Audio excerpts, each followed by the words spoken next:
বাংলাদেশে এসে রীতিমতো চমক দেখালেন পাকিস্তানি তারকা হানিয়া আমির। ঢাকার এক অভিজাত হোটেলে আয়োজিত বিশেষ অনুষ্ঠানে তিনি নেচে দর্শকদের মুগ্ধ করেন। সবচেয়ে বড় চমক ছিল তার পারফরম্যান্স। শাকিব খানের সিনেমা তুফানের বহুল আলোচিত গান লাগে উড়াধুরায় নাচলেন তিনি।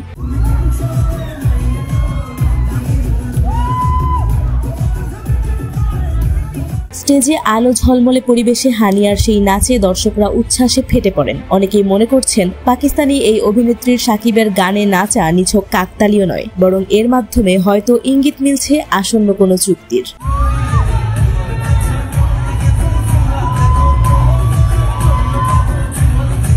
অনুষ্ঠানের পরে সাংবাদিকদের সঙ্গে আলাপকালে হানিয়া বলেন, শাকিব খানকে আমি চিনি এবং উনাকে আমার ভালো লাগে। তার সিনেমার টিজার আর ট্রেলারগুলো আমি সোশ্যাল মিডিয়ার মাধ্যমে দেখে থাকি, সেগুলো আমার কাছে দারুণ লেগেছে। এদিকে সিনেমা প্রেমীদের মধ্যে গুঞ্জন, হয়তো খুব শিগগিরই শাকিব খানের বিপরীতে বড় পর্দায় দেখা যাবে হানিয়া আমিরকে।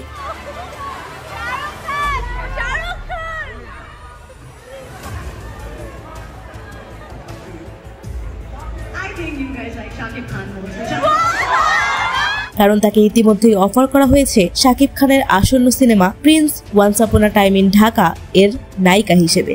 এরকম আরো আপডেট পেতে আমাদের এই ছোট্ট চ্যানেলটি সাবস্ক্রাইব করে সঙ্গেই থাকুন।